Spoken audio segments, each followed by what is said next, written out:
The black Escalade hit black ice at 2:17 a.m. on the deserted stretch of I-95 North. Tires lost grip in a heartbeat. The vehicle spun once, twice, then launched sideways into the concrete median like a missile. Metal tore open with a sound like industrial shears. Glass rained inward. Harlan Brooks, 62, net worth $4.2 billion, founder of Brooks Enterprises, felt his spine compress, ribs crack, skull slam against the reinforced pillar. Then silence. Not darkness. Silence when the first responders pried the door. They found him breathing shallow, ragged, but unresponsive. Eyes closed, body limp. Machines would later confirm it. Locked-in syndrome. The brainstem damage left him trapped inside a corpse that still drew air. Everything below the eyelids paralyzed. But his mind? Razor-sharp, awake, listening, remembering. And now, forced to hear truths no one ever intended for him to survive long enough to confront. The ambulance ride to Premier Health Institute took 28 minutes. Harlan heard every word through the partition. Paramedic 1, BP's crashing, push fluids. Paramedic 2, this guy's name rings a bell. Isn't he the one who got sued for that diversity thing back in 18? Paramedic 1, yeah. The email leak. Called affirmative action, corporate suicide. Board had to settle quietly. Paramedic 2 snorted. Guess money can't buy traction on ice. They laughed, short, professional laughs.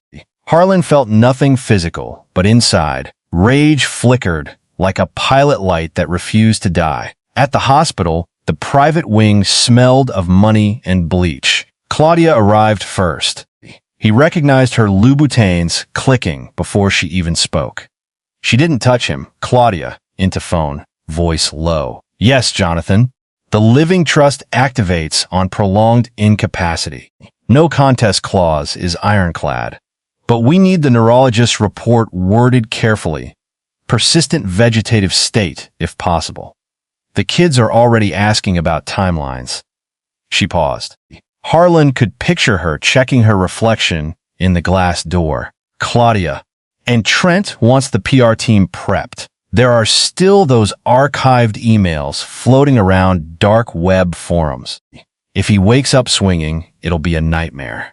Better if he doesn't. Trent arrived 20 minutes later. No hug, no hand squeeze. Just the tap-tap of his phone. Trent, quietly to Claudia. Board's circling already. They're asking who steps in if he's out longer than a month. I told them I'm ready. But we have to control the narrative. Dad's always been vocal about who belongs in the C-suite. If the press digs up those old recordings from the golf retreat, we're looking at boycotts again. Lauren slipped in last, AirPods in, scrolling. She glanced at the bed once. Lauren. He looks smaller than I remember. Weird. He never liked people who looked like, well, you know. Guess irony's a thing. She didn't finish the sentence. She didn't need to. Harlan knew exactly what she meant. For 30 years, he'd built an empire on quiet gates. Promotions quietly rerouted, candidates quietly passed over, jokes quietly tolerated in boardrooms because that's just how it is. He'd never said the ugliest words aloud in public, but the policies whispered them. And now his own daughter was whispering the same poison back at him. Casual as weather, no one stayed longer than 15 minutes. Claudia left for a strategy call. Trent had investor breakfast. Lauren said the fluorescent lights gave her anxiety. The room emptied. Machines hissed. Harlan lay there, fury boiling in a body that couldn't even clench a fist. He had spent decades convinced power meant control. Who got hired? Who got promoted? Who got erased from the org chart? He'd told himself it was business, survival, merit. Now the people he'd raised on that same gospel were already carving up his empire before the blood was even dry on the highway. And then the door opened again. Soft footsteps, no heels, no hurried click of expensive watches. Just quiet rubber soles on tile, a voice, warm, measured, southern-edged. Good morning, Mr. Brooks. My name is Maya Jackson. I'll be your night nurse starting tonight." She paused, as if waiting for an answer that would never come. "I read your chart. I know it's bad. But I also know people surprise doctors sometimes. So I'm going to talk to you like you're still in there. Because maybe you are." She pulled the chair closer. Harlan heard the faint rustle of her scrubs, smelled faint lavender from whatever lotion she used after long shifts. "My son Jamal, he's 16, says hospitals are where hope goes to wait in line. He's got sickle cell. We've been waiting 18 months for a hematologist who takes our insurance. Some days I wonder if anyone up high ever thinks about kids like him when they make their rules." She adjusted his pillow with careful hands. "But right now, you're the one who needs someone to stay. So I'm staying." Harlan felt something shift inside the cage of his ribs. Not pain, not rage, recognition. For the first time in his adult life, someone was speaking to him without wanting something. Without fear. Without calculation, and she was black. The very kind of person he'd spent a career quietly keeping on the other side of glass doors. Yet here she was, unaware of his history, or perhaps aware and choosing mercy anyway, treating him like a human being worth time. The pilot light inside him flared brighter. Not anger this time, shame, and something dangerously close to hope. Asterisk family's heartless and hypocritical behavior. 700-word story segments. The fluorescent lights in the VIP suite buzzed like distant insects. Harlan Brooks lay motionless, eyes sealed shut by swollen lids and neurological decree, but every sound pierced the fog of sedation like a blade. The crash had happened less than 6 hours earlier. His body was a battlefield, fractured vertebrae, punctured lung, brainstem insult. But his mind refused to surrender. Locked in, trapped, and listening. The door swung open at 4:42 a.m. Claudia's perfume arrived first. Chanel No. 5, expensive and cold. Her heels struck the tile in measured clicks. She didn't approach the bed. Instead, she stopped near the window, phone already at her ear. "Jonathan, it's me," she said, voice hushed but crisp. "He's stable for now." The neurologist used the phrase, persistent minimally conscious state. "We can work with that." The living trust triggers on incapacity lasting more than 72 hours. No amendments needed. The offshore holdings stay insulated. A pause. Harlan could picture her glancing at his chart, then away. "Yes, the kids are en route. Trent's already drafting the internal memo. We'll frame it as temporary leadership transition to ensure continuity. No one mentions the emails, not yet." She ended the call without goodbye. Then she exhaled, long and theatrical, as if the room were empty. "God, this smell," she muttered. "Antiseptic and regret. I can't stay long. The foundation gala is tomorrow. People will ask." She finally stepped closer, but only to adjust the IV line so the tubing wouldn't show in any potential photos. No touch, no whispered word, just efficiency. Trent arrived at 5:11, still in yesterday's suit. Tie loosened, phone glowing against his face. He didn't look at his father. He looked at the monitors, then at Claudia. "Board's texting non-stop," he said. "They want names. I told them I'm ready to step in as interim CEO. Dad's succession plan literally has my name next, but we need to get ahead of the narrative." Claudia nodded. "The old diversity emails are the risk. That 2019 chain where he wrote, 'We don't need quotas, we need competence,' someone archived it. If he wakes up combative, the press will resurrect it. We can't afford another boycott cycle." Trent scrolled. "I already had legal scrub the public archives. But dark web mirrors exist. If he dies quietly, it stays buried. If he wakes, we spin it as evolving views in his final chapter. Redemption arc cells." They spoke in low tones of people negotiating a merger, not mourning a husband, a father. Lauren slipped in at 5:38, hoodie up, earbuds dangling. She glanced at the bed for perhaps 3 seconds. He looks deflated, she said. Then, almost as an afterthought, he always said people should earn their place. Guess he didn't earn this one. Claudia shot her a look. Don't start. Lauren shrugged, dropped into the armchair farthest from the bed, and opened Instagram. I'm just saying. He built the whole empire on keeping certain people out. Now look, stuck while we clean up his mess. Poetic, right? Trent snorted softly. Poetic or profitable? Either way, the trust matures next quarter. Mom gets the Hamptons house outright. I get operational control. You get the Manhattan penthouse and the art collection. We just need the doctors to keep saying, no meaningful recovery expected. Claudia checked her watch. I have a call with the PR firm at 7. They're prepping the statement. The Brooks family is united in support during this difficult time. No photos yet. The optics of an empty bedside are terrible. Lauren didn't look up from her phone. I canceled Cabo. Told everyone it's family emergency. They sent flowers. Should I post a black square? Or is that too much? Subtle grief post, Claudia advised. Nothing that invites questions. None of them noticed the single tear that escaped Harlan's closed left eye, tracing a slow path toward his temple before soaking into the pillow. They didn't see it because they weren't looking. Trent checked the time. I've got an investor breakfast at 8. Can't miss it. Text me if anything changes. Lauren stood, stretching.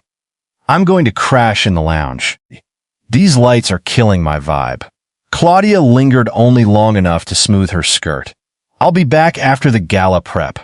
The nurses have my number. The door closed behind them. One by one, softly, decisively, silence returned, broken only by the rhythmic hiss of the ventilator. Harlan Brooks, architect of exclusion, lay alone in the empire he'd built. His family had already divided the spoils. They hadn't grieved him. They'd audited him. And in the quiet that followed, something colder than the crash settled in his chest. Not rage, not yet. Betrayal, pure, surgical, and complete. Asterisk introduction of the compassionate black nurse, Maya, 700-word story segment. The clock above the nurse's station read 10:47 p.m. when the door to Harlan Brooks' suite eased open with the softest click. No dramatic entrance, no clipboard slammed down, just quiet footsteps and the faint rustle of navy blue scrubs. Maya Jackson stepped inside, carrying a small insulated mug of chamomile tea.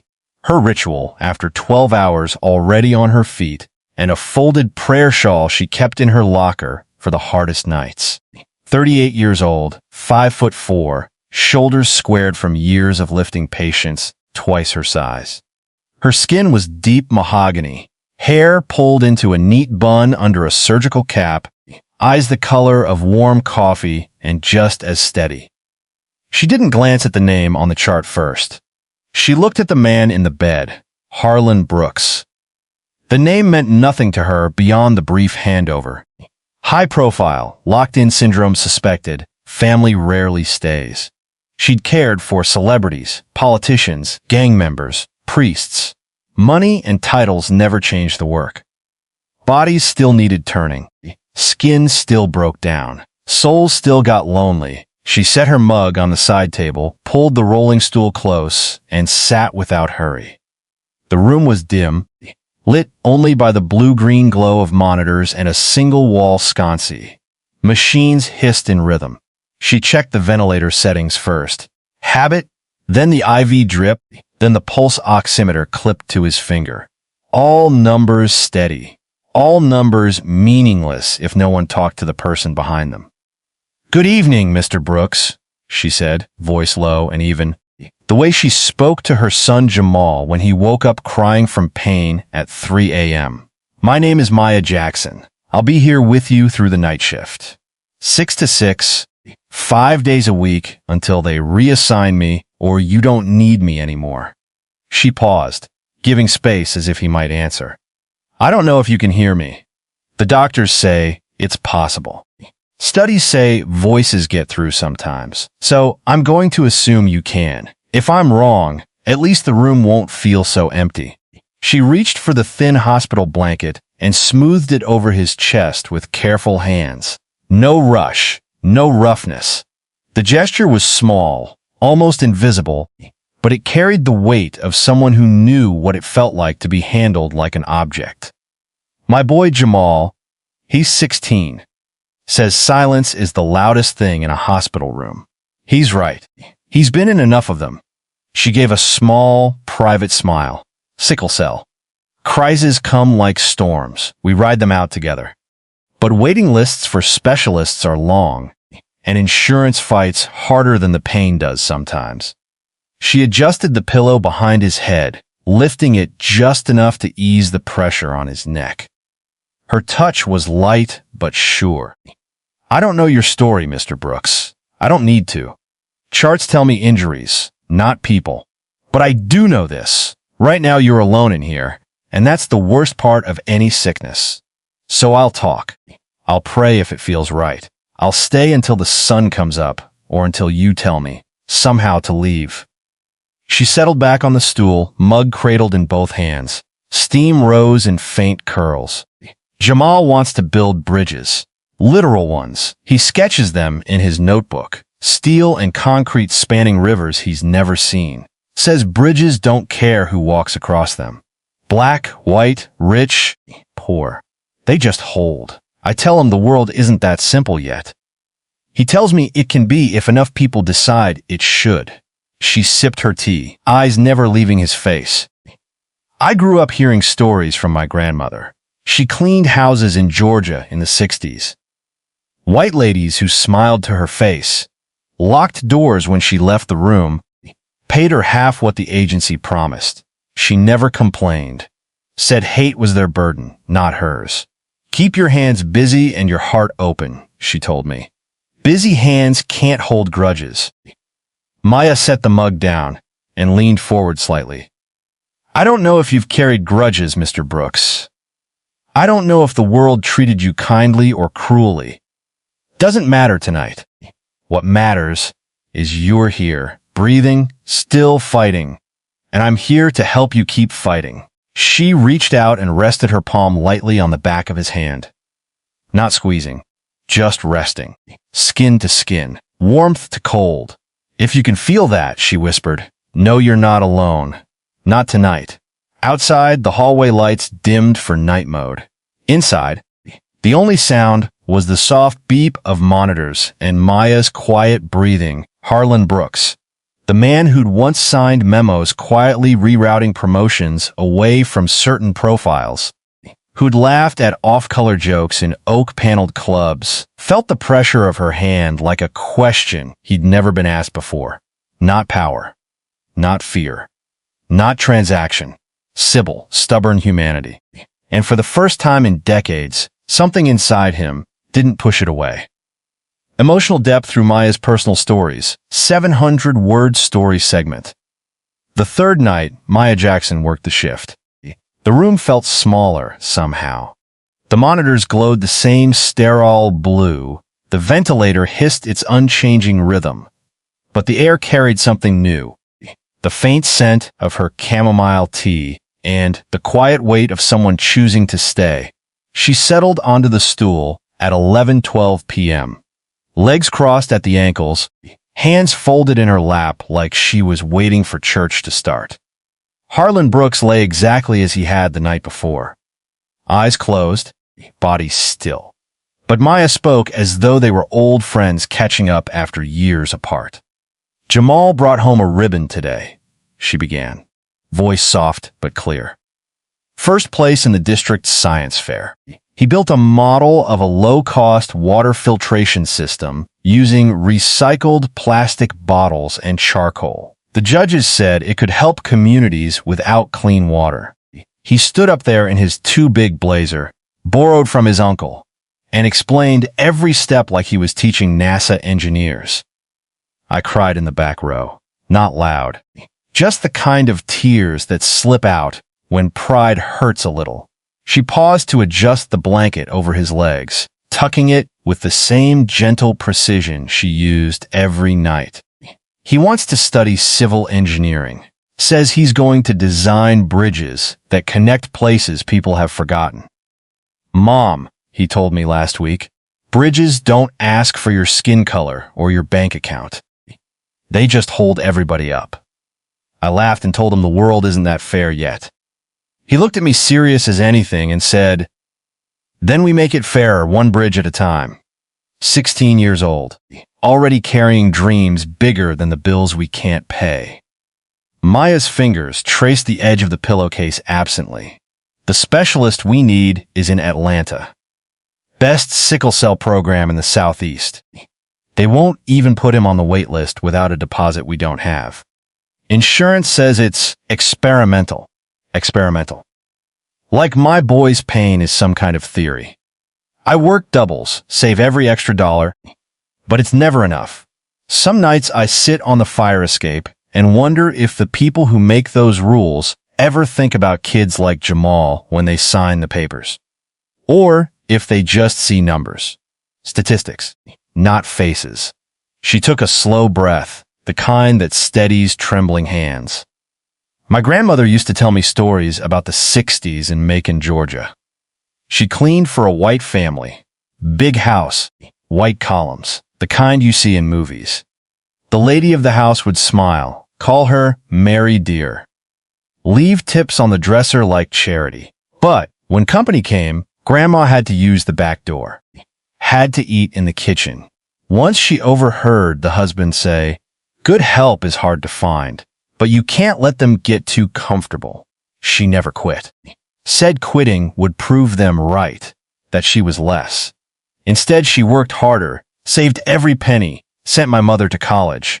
Hate bends your back, she told me, but kindness straightens it. Keep your back straight, baby. Maya leaned forward slightly, elbows on her knees.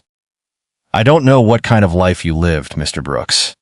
I don't read newspapers or watch the business channel, but I've seen enough to know the world sorts people into boxes before they even speak. Some boxes get keys. Some get padlocks. I've carried both. So has Jamal. So did my grandmother. And still we show up. Still we hope. Still, we're kind even when kindness feels like handing someone a weapon they might use against you later.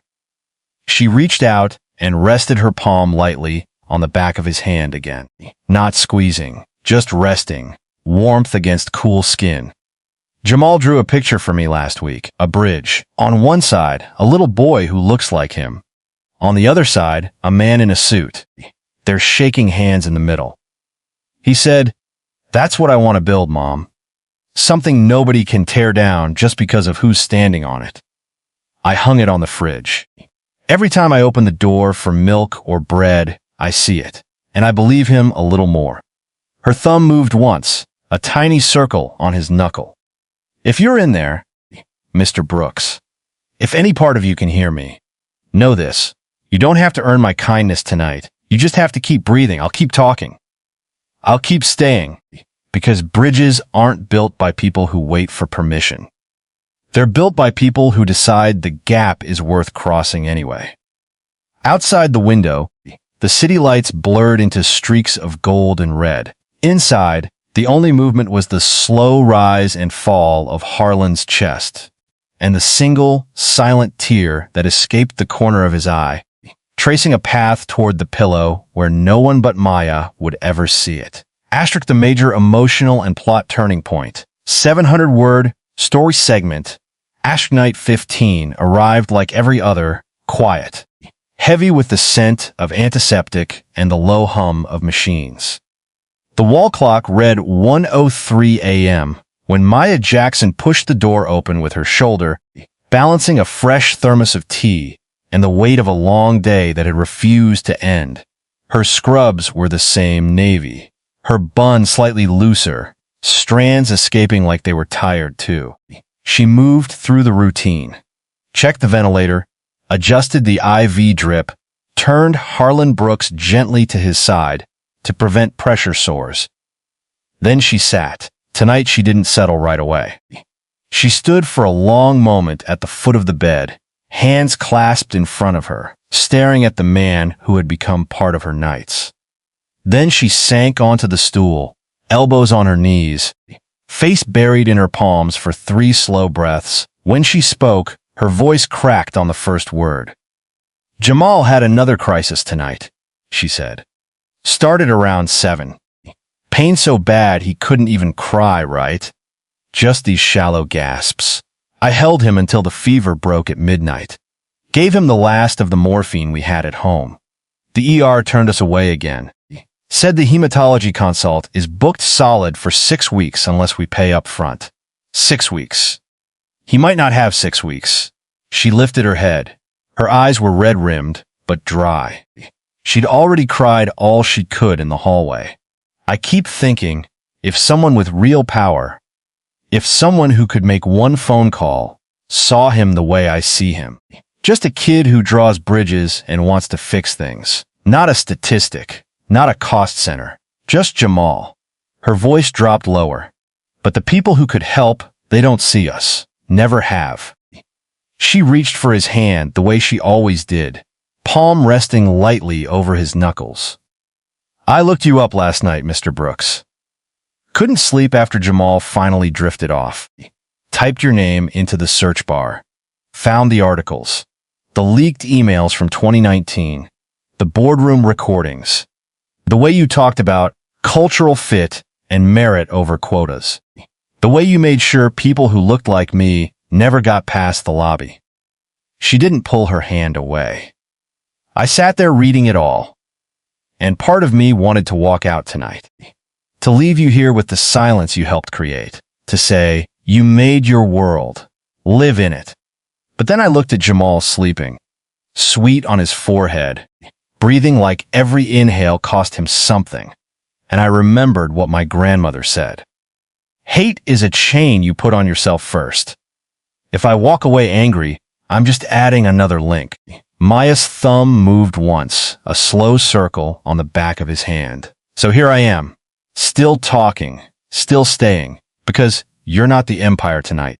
You're not the policies or the slurs or the closed doors. You're a man who can't move, who can't speak, who might be scared. And scared people deserve mercy even when they haven't earned it. Especially when they haven't." A long silence followed. Only the ventilator answered. Then it happened. A single tear slipped from the corner of Harlan's closed left eye. It gathered slowly, trembled on the edge of his lashes, then traced a shining path down his temple and into the pillow. One tear. Silent. Unmistakable, Maya froze. Her breath caught. "Mr. Brooks?" she whispered. She leaned closer, studying his face. Another tear followed the first, carving its own wet line. "You're crying," she said, voice trembling now. "You can hear me. You've been hearing me. All this time." She covered her mouth with her free hand, eyes wide, then softly, urgently, "If you can hear me, if any part of you is still in there, squeeze my hand. Just once, please." Seconds stretched into eternity, then, faint, almost imperceptible, his index finger curled against her palm. Once. Weak. Deliberate. Maya gasped. A sob escaped before she could stop it. She gripped his hand tighter, tears spilling freely now. "You heard everything," she whispered. "Every story about Jamal. Every word about my grandmother. Every time I prayed for you. And you still let me stay." She pressed her forehead to the back of his hand, shoulders shaking. "Don't leave yet," she said through tears. "Jamal still needs his chance. And maybe you need one too." She hit the call button with trembling fingers, but she didn't let go. Not yet.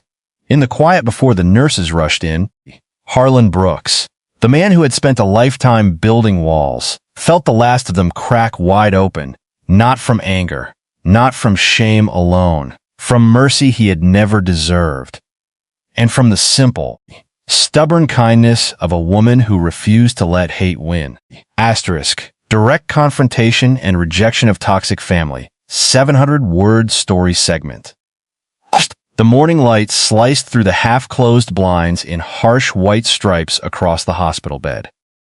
It was day 23. Harlan Brooks could speak again, not clearly, not loudly, but enough. The words scraped out like gravel over concrete, each one deliberate, each one earned through weeks of silent fury and reluctant awakening.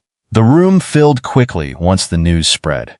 Claudia entered first, pearls gleaming, posture perfect, already rehearsing the tender wife performance for whatever cameras might be lurking in the hallway. Trent followed, briefcase in hand, flanked by two lawyers in crisp suits and a young woman clutching a tablet. PR, no doubt. Lauren trailed last, phone in hand, half distracted, half curious. They arranged themselves around the bed like a board meeting. Claudia at the head, Trent to the right, lawyers at the foot, Lauren leaning against the wall. Harlan's eyes, open now, pale blue and unblinking, moved slowly across each face. No warmth, no relief, just recognition. Claudia leaned in, voice honeyed. Darling, thank God. We've been so worried. The doctors say it's a miracle. We've all been praying. Stop. The word came out rough, low, but unmistakable. Everyone froze. Harlan's gaze locked on Claudia. Out. She blinked. Excuse me? All of you. Out. Trent stepped forward. Dad, we're your family. You've been here long enough to calculate the trust, disbursements, and draft transition memos. I heard you. Every word. From the ambulance ride to the last time you left me alone with the machines. Claudia's mouth opened, then closed. Color rose in her cheeks. Trent tried again. We were protecting the company, protecting your legacy. I was dying, Harlan rasped, and you were dividing the spoils before the body was cold. Claudia on the phone about the living trust. You, Trent, texting the board about interim control. Lauren calling it poetic that the man who kept people out was stuck inside his own skin. I heard it all. Every cold, precise calculation. No tears. No hand on mine. Just spreadsheets and damage control. The lawyers exchanged glances. One cleared his throat. Mr. Brooks, perhaps we should discuss this with counsel present? Get out. The command cracked like a whip. The lawyers hesitated, then moved toward the door. The PR woman followed without a word. Lauren shifted uncomfortably. Dad, I didn't mean. You meant exactly what you said. You always do. Claudia's voice rose, sharp now. This is absurd. We're your blood. We've managed everything while you were indisposed. Managed, Harlan echoed. The word tasted bitter. You managed to treat me like an inconvenience, an asset to be audited. You never once asked if I was afraid. Never once sat in the dark and talked to me like I was still alive. He turned his head, slowly, painfully, toward the corner of the room. Maya Jackson stood near the door, arms folded, trying to make herself small. She'd come to check vitals before shift change. Now she looked ready to disappear. Harlan's voice softened, but not from weakness. From something deeper. Her. She stays. Claudia spun. That nurse? Harlan, this is a family matter. She is the only person in this room who treated me like a human being. Maya's eyes widened. She shook her head slightly. No, don't. But Harlan continued, gaze fixed on her.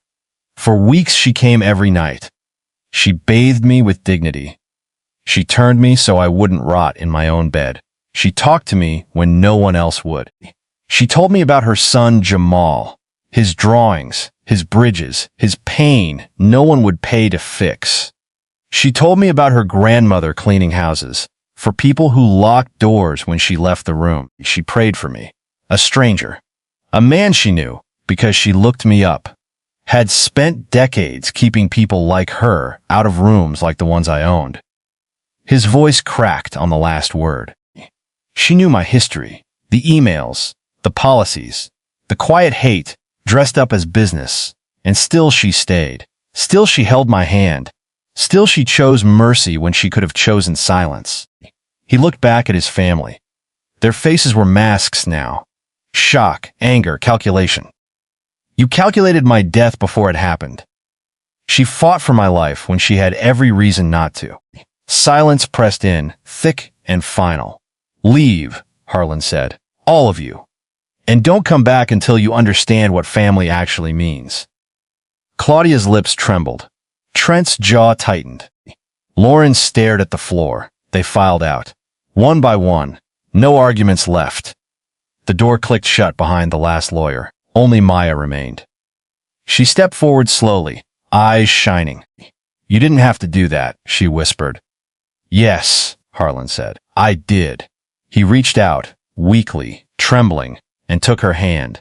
For the first time in his life, the grip wasn't about power. It was about gratitude. And in that small, trembling connection, the empire he'd built on exclusion finally began to feel small. Ostrist, redemption, accountability, and transformative generosity. 700-word story segment. The room felt different after the others left. The air was thinner, quieter, stripped of pretense. Afternoon sunlight slanted through the blinds in narrow golden bars across the sheets. Harlan Brooks lay propped slightly higher now, the ventilator disconnected. His voice still rough but steady enough to carry the weight of what he needed to say. Maya Jackson stood near the foot of the bed, arms loosely crossed, as if bracing herself for whatever came next. She hadn't expected to stay. She hadn't expected any of this. Harlan looked at her, really looked. Not past her, not through her, but at her. The way he had never looked at anyone who didn't already fit inside his narrow definition of worth. I owe you the truth, he began. The words came slow, deliberate. Not the polished version. Not the one I'd give a reporter or a boardroom. The real one. He swallowed once, throat working. For 35 years, I built Brooks Enterprises on a simple rule. Keep the circle tight. Keep it familiar. Keep it pale. I never shouted slurs in public. I didn't have to. I let the policies do the shouting for me. Cultural fit. Proven track record. We hire on merit. Code words. Quiet doors closing before anyone even knocked. I signed the memos. I laughed at the jokes in private dinners. I told myself it was business. Survival.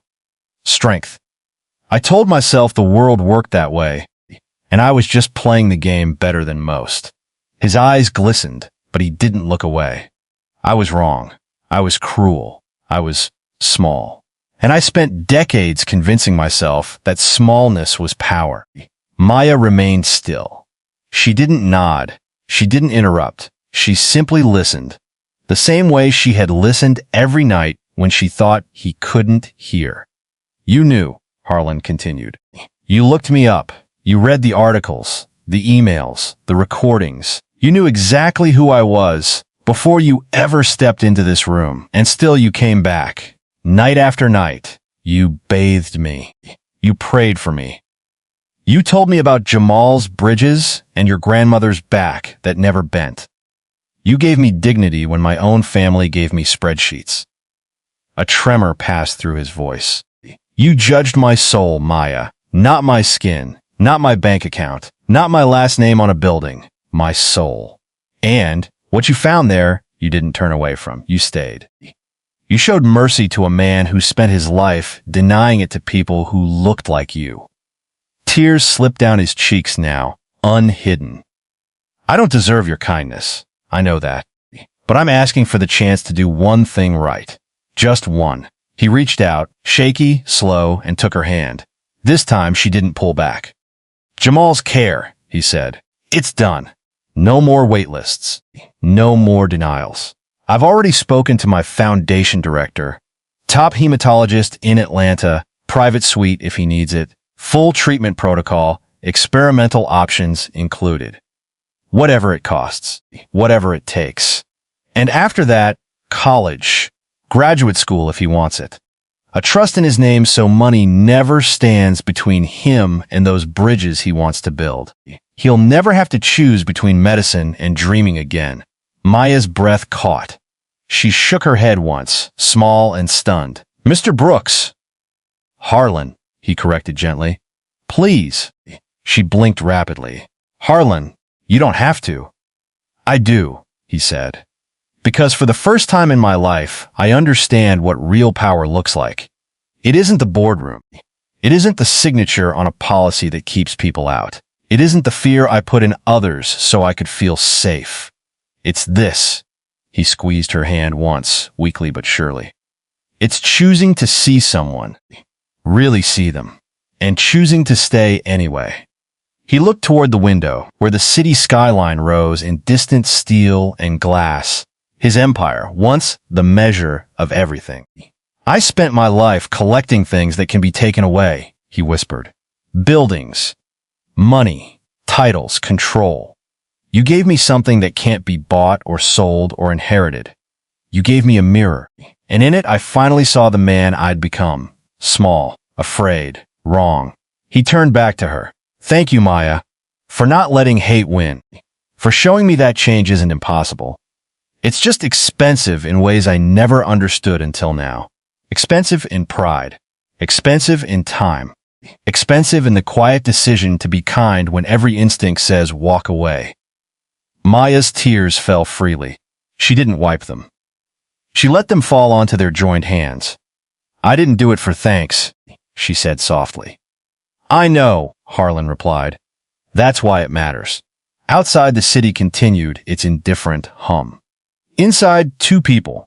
One who had spent a lifetime building walls, one who had spent hers crossing them, sat in the fragile silence of something new beginning. Not forgiveness. Not yet. Maybe never fully. But redemption? That had already started. In a single act of generosity born from accountability. In the quiet realization that true power lies not in exclusion, but in the courage to reach across the divide and say, I see you, and I choose to stay.